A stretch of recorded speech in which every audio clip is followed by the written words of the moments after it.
Welcome to Real Money, Real Experts, a podcast where leading financial counseling and coaching experts share their stories, their challenges, and their advice for helping people manage money in the real world.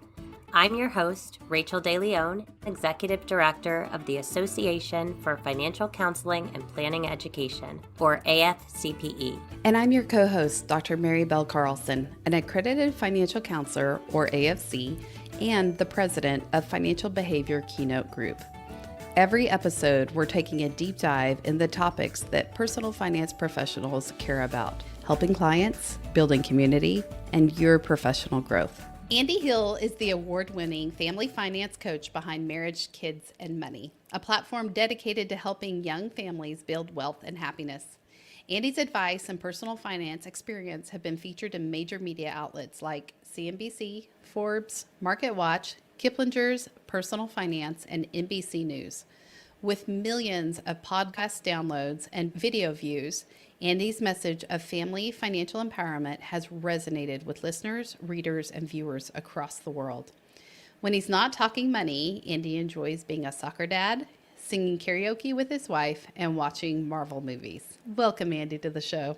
Thank you so much for having me, Mary and Rachel. I appreciate it. Yeah, welcome, Andy. We like to kick it off with you kind of taking us back to the beginning. Tell us a little bit about your personal finance journey and what inspired you to move along this path to help other young families build wealth and happiness. Yeah, absolutely. Well, I would say I give a lot of credit to my daughter, who inspired my personal finance journey, because when my wife and I got married, we were in our late 20s and we were living for today and having a lot of fun and going out and doing concerts and restaurants and things like that. And it wasn't until we learned that we were going to be parents that something sort of clicked in my brain. And it's like, okay, I'm not just taking care of myself and having a lot of fun. We are literally bringing a human into this world, and we need to make sure that she has a great life.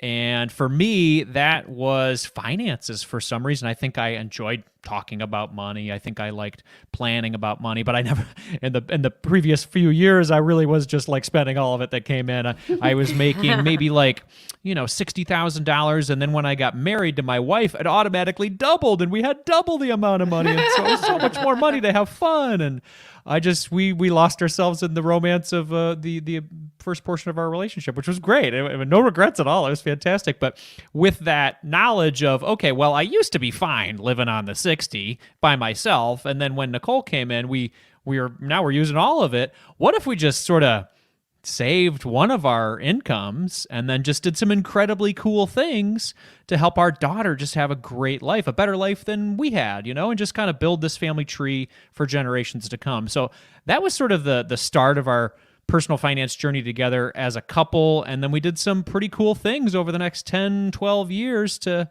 give our kids a great life and in turn give ourselves a great financial life as well. Andy, tell me more about your wife. Is she also part of the business, or is this more your thing? My wife is begrudgingly a part of the business. Yeah, she doesn't want to have anything to do with it, but I'm really annoying. I mean, all joking aside, from the beginning, this has been a partnership of us doing some fun personal finance things. I call it fun. She calls it nerdy and annoying. Things to help, give ourselves a great life, whether that's paying off our debt or becoming mortgage free or building our net worth to a place where we're feeling very comfortable.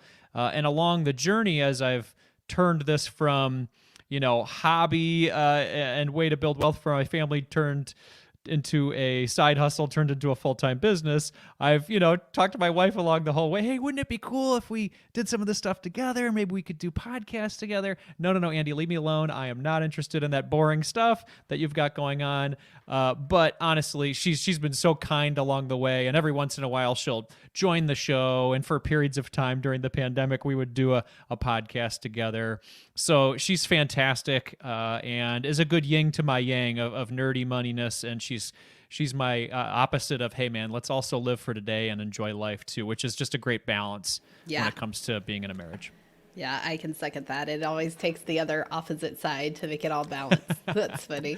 Now, Andy, you do a little bit of everything. So you're a podcaster, you're a public speaker, you also are a family financial coach. You do a little bit of everything. So tell us, what tips do you have for other entrepreneurs that are looking to do similar things that you're doing? Yeah, well, I would say the reason that I'm excited about doing all the things, all the random things that I'm doing, is that I'm just really passionate about the topic.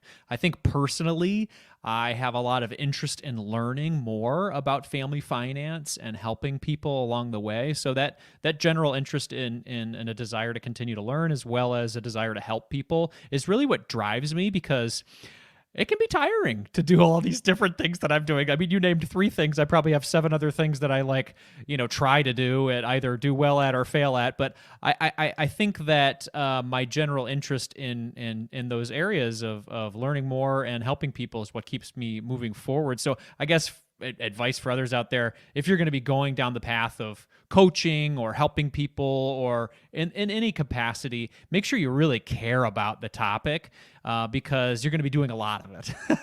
And, over time, that's okay. You can change over time. But I think that when you're really delving into a certain area, enjoying it is helped me to move forward, at least. Yeah, and can you break down a little bit of your business more? Like, what is the biggest revenue creator for you? What do you do because you love it and have fun, but maybe doesn't bring in as much money? Kind of help us understand what those steps are for your business and how you've set it up. Yeah, I like to think of it from a revenue side of things, because that helps me, at least, since I'm a numbers guy.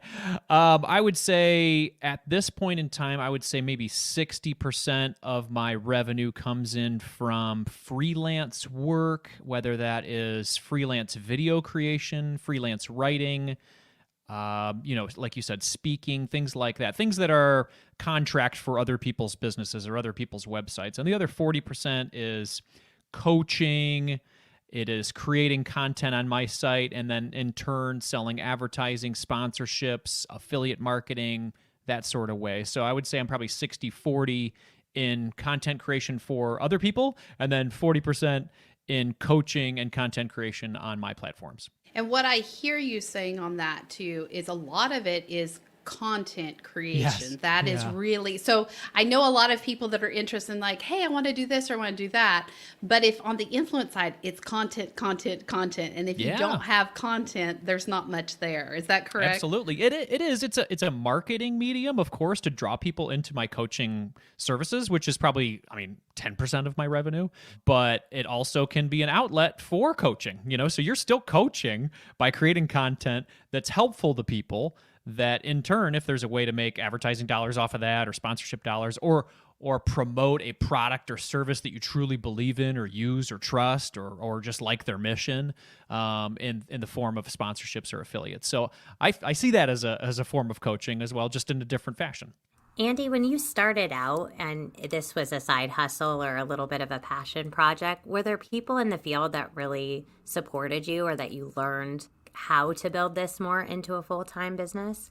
Yes, absolutely. We have such a great community. We really do. Just people who are on a similar mission to help people win with money. And when I started out, it was quite literally a hobby. I was having a bad day at work, and I needed something besides my job, and I needed something besides, I love my kids, but we had a 4-year-old and a 2-year-old at the time. So outside of work, it was like come home at 6 after a really grueling day, and then it's like, hey, get straight to work being a dad, and that's things I love. I love my kids, but there wasn't a lot of time for me. There wasn't a lot of time for stuff that I was interested in. By the time I was done dadding, I was exhausted and I wanted to go to bed, right? So I'm like, okay, what else can I do in the wee hours of the morning or the late, evening to just have a little bit of something that I'm interested in? And I'm adjusting my glasses right now. I'm a nerdy money guy. So I'm like, what can I do to do that? So I started a podcast, I started a blog, and then immediately found this community of like-minded people that wanted to talk about the same thing, to help their families build wealth. Folks like Elle Martinez from Couple Money. She's also got a podcast called Simplify and Enjoy. She was so kind to me in the beginning that I was like, wow, is she going to be asking me for my credit card number shortly? Like, what is this? What is this unending kindness and goodness that is out there? And it wasn't just Elle, it was other people, Joe Salsihai, just great people out there that have this mission to help people with their money. And anybody who else was waving their hands saying they're interested in joining along, they saw this as a recruit in the world of family finance and personal finance, and just welcome people with open arms and just giving them guidance along the way on how to be successful. Found a lot of that joy through the FinCon community in general. I know that I named those 2 individuals, but there were dozens and dozens of others who opened their arms and helped me to be successful, and that came through the FinCon community as well. You mentioned, early on that you had this desire to learn and desire to help that really fueled you into this field. And I think that those 2 things are very prevalent in the field. And I think that's why you see, there's this feeling of abundance rather than scarcity as we grow the field. And the more people like you, the more people we're helping, the more people we're delivering this education to, which is fantastic. Absolutely. Yeah, definitely a feeling in our community of collaboration over competition, for sure. So, Andy, your website is Marriage, Kids, and Money. How old are your kids now, and when did you first start teaching them about money? My daughter Zoe is going to be 11 next week, and my son Calvin is 8. And when I started to talk to them about money, oh man, as soon as they'd listen. No, probably, in that 3, 4, 5 range. I mean, it didn't need to be hardcore conversations. Really, it's just everyday dealings with money, needs versus wants. How much does this stuff cost at the grocery store? And which stuff should we put back because maybe we don't need right now versus the things that we maybe want. And I think a lot of those conversations started very early, and my kids, just like my wife, begrudgingly have come along to learn that these things are important, and they have a big factor in our overall happiness in life. Money is the tool that can help us to do a lot of these things, but that's all it is. It's just a tool. It doesn't need to be praised or glorified more than that. It just helps us to move towards the life that we want to have. And I'm trying to teach my kids that definitely at an early age, and now that they're approaching preteens and all that goes along with that too. So, Of your 2 children, has there been one over the other that has really embraced learning about money, or are both still sort of at that age where they're eye rolls for dad? They've both been very, not very much eye rolls, but very open to conversation. So That's fantastic. Once a month, both of my kids join me on my podcast for different reasons. My son is more drawn towards giving his money and what money can do to help, have him connect with people, and he really gets drawn to that. So we do a segment on the show called The Good Word, where we share some good news that's going on in the world and maybe how people are giving their time, their energy, their money, their resources to help others thrive. And he really is drawn to that. And then on the other end, my daughter really loves that, hey, when I get some money, I can get some stuff that I really like and it makes me happy. And she also understands the power of investing a little bit. So we do once a month, we do a money quiz on our show, and she joins and answers some multiple choice questions. And whether she gets them right or wrong, I give her money at the end, which makes her happy. So I'm sneakily having some conversations about money and having fun at the same time, and then giving them rewards for being a part of those conversations so that in turn they can use that money to enjoy themselves and plan for the future where appropriate. One of the things I love hearing from you, Andy, is the fact that you have conversations. It's such a simple concept, but you talk about it. It sounds like you talk about it with your wife, you talk about it with your kids, you talk about it with other people. There's such power in just having a conversation. Absolutely. Yeah. I would say that's as you 2 ladies know all well, money is one of those taboo topics in our society that people feel like they can't talk about it. And I don't know, I think I'm on a personal mission along with a lot of us, anybody who has a podcast about money, of course, is on a mission to make this less of a taboo topic, because there's so many issues with people and their money in our country, around the world. And I think if we just opened up our dialogue a bit more about some of those controversial topics or difficult topics, that it wouldn't become so controversial and difficult. I think that it's beholden on the people who have the interest and the ability to open our mouths about these conversations to do so in a fashion that isn't intimidating, is in a way that's welcoming, that makes people feel like they're more part of the conversation than outside of the conversation, especially when there's so much jargon out there that maybe is a little intimidating. And so when we can break it down into just a normal conversation, people feel like, well, oh, I can do that, or I can move in that direction, or I can take one small step that will lead me there.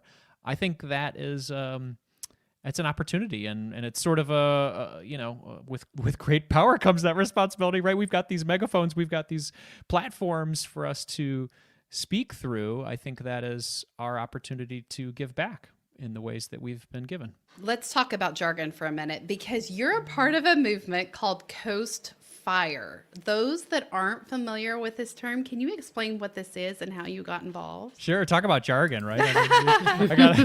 Well, so essentially so there's two parts to that. There's Coast Fire, right? So that's the word. And it comes from this movement called the FIRE movement. The FIRE movement essentially stands for Financial Independence, Retire Early. So, there's lots of debate about what retiring means and all that. But I think essentially the FIRE movement's all about, grabbing a hold of your money today so that you can grab a hold of your time later. And so I'm a big fan of the FIRE movement. Yes, there's any things that can go to extreme. Obviously, we want to avoid extremes on all costs. But I think the cool thing about Coast Fire is sort of this mid-level of fire that is not too extreme, where you're over saving and then not enjoying life today. Coast Fire says essentially you have saved up enough money in retirement accounts, call these 401ks, 403bs, Roth IRAs, even HSAs, that you have saved so much that with time and compound interest, you will achieve your retirement goals without contributing anything else to the account or drastically decreasing how much you're putting in there. So, for example, my wife and I saved a boatload of money, up to about $500 million, just before we hit 40 years old. With time and compound interest, and, even with inflation over the years, this could be expected to be in the $2 million range in our 60s without contributing anything else into it. And that is so relieving to me, as somebody who's stressed about money for so long. Do I keep having to pay into the retirement accounts? How long do I need to keep doing this? Or do I need to do this up until I'm 65 and then I can enjoy myself? Well, it just allows you to breathe out a little bit more and say, oh, I've done some heavy work here. I've done some great work. I have the ability to decrease the amount of contributions that I'm doing towards my retirement, or stop them altogether, depending on how extreme you want to get, and put that money back into enjoying life today and spending more time with my family and going on more vacations and anything else that you want to do that makes you feel more fulfilled. And in my case, the combination of hitting Coast Fire as well as paying off our mortgage early gave me the ability to say, well, instead of continuing to pump more money into investments and build our wealth and, grow past $1 million net worth status, why don't I just work less and enjoy my work instead of working at a job that I don't really like?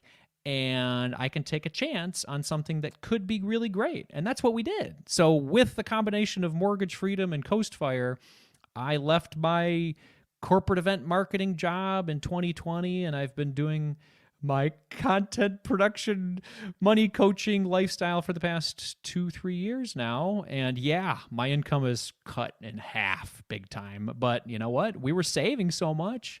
And now we don't need to save as much anymore. So that's where this idea of coast comes in, is that you saved kind of like a squirrel. You saved, but now you're able to sit back, and not that you're not saving, but you're enjoying that time, versus I think the FIRE movement, it's a lot of saving it away until you hit that, whatever that magical number is. Yeah. And then stopping work altogether. But I don't really want to stop work altogether because I enjoy work. I enjoy doing work that I like, So I think the FIRE movement and traditional FIRE movement says, save 50%, 60%, 70% for a period of time, 10 years, 12 years. And then at that point, at 35 or 40, you just retire and do nothing. And that might sound great to somebody who extremely hates their job and wants to do nothing. But I enjoy work. I just didn't like what I was doing. So sort of the mid-level of that is, have a high savings rate. That's good. Make sure you're still enjoying your life. And if you have a higher income, obviously that's easier to save more, right?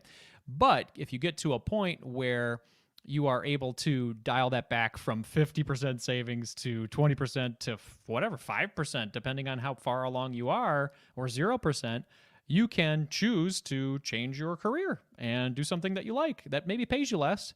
But now you have the ability to enjoy more of your time. So for me, I'm working 20 to 30 hours a week as a family finance coach, content creator, and spending more of my time focused on my health, my family, being with my kids as they get older and picking them up at school and being there for the soccer games. Those are the important things for me. That might not translate to everybody, but I think owning my time is more important than building my large nest egg post 60, 65, 70.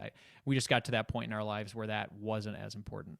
What you're talking about to me feels like a more balanced lifestyle. And I think even the viewpoint of retirement, even as you get older, is starting to change. And this idea of you want to be able to live a retirement that fulfills you and that you're doing something you love. But more and more people are still working and doing things that fill them up in different ways, but they're not feeling prisoners to that because, like for you, you've done the work to plant the nest egg to get to a place where you can do those things that still to fill you up as a person. Absolutely. Yeah, I wouldn't recommend, stopping retirement contributions for people who haven't spent the time creating the retirement contributions, because you need an income when you want to stop working or you're forced to stop working, whether it's for, management changes or you just you physically can't do it anymore in your 60s and 70s. So I am all for preparing, but once you've done the work to prepare, enjoy.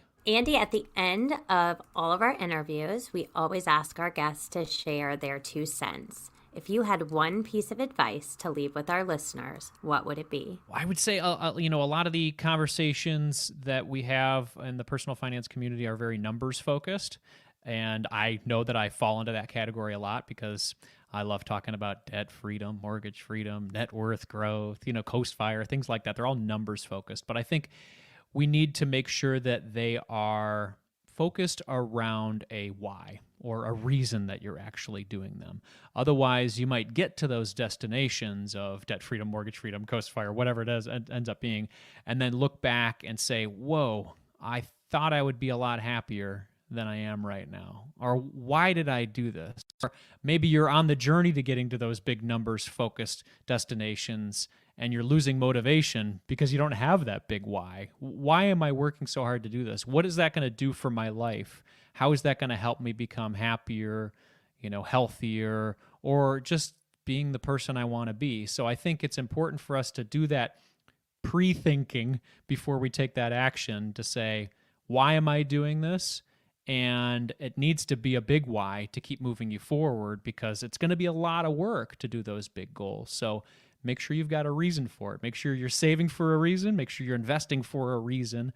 Otherwise, you might lose that steam. Andy, thank you so much for joining us on the show today.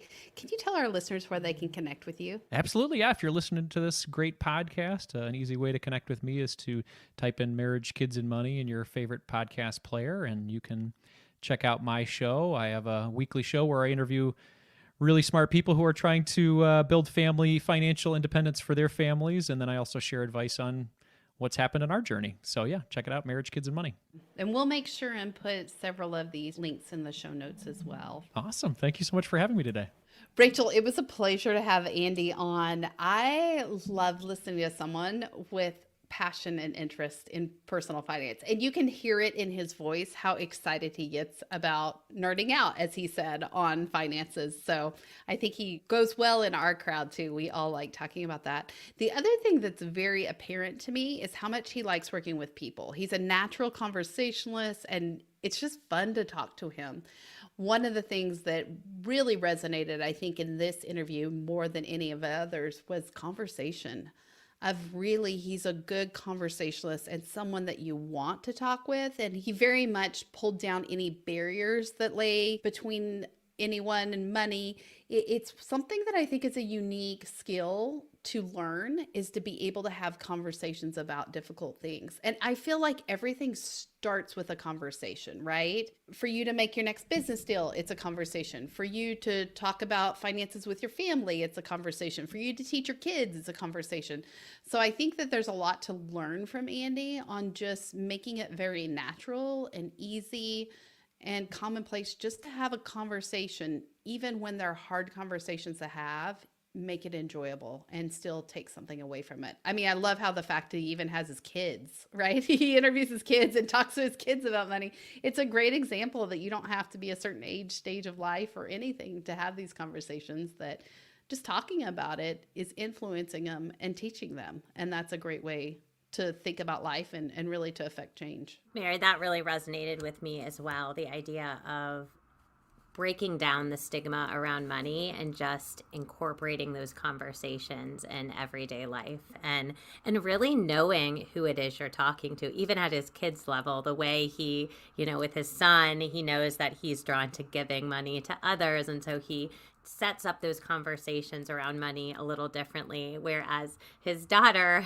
has a catalyst. Maybe it's to win some money and kind of gamifies it. So he just has a really creative knack to how he delivers conversations around this topic, and really has honed in on his niche, which is really great. One of the things that he said that really resonated with me, and I think I captured it, but was to grab a hold of your money today so you can grab a hold of your time later. And I really like that statement of, it's never too late to start, learning about your finances and getting that foundation in order, and just what that can do for you long term. So Andy was a great guest to have on the show today. And for all of you who are listening, leave us a rating and review. But if you want to be on the show, our guest form is on our website. So fill that out. And we have lots of great episodes ahead this season. Thanks for joining us. We'll see you next time.